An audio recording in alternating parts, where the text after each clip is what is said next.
Hey guys, in today's video I will show you how to use the Steam in-game recording. First we go to Steam settings interface and here we activate the Steam beta. Now we can see the in-game recording tab and here we can select between do not record, record in background and also record on demand.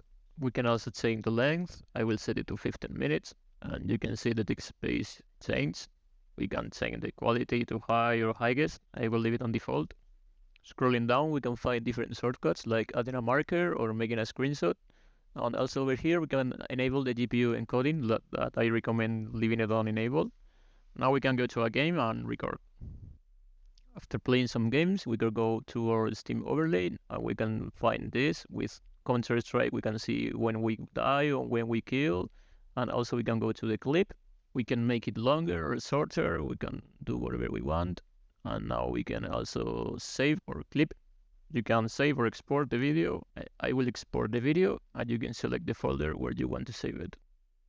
We can also scroll our timeline depending on how long it is. For me, it's really short. We can add a marker to know where is our best play or wherever you want.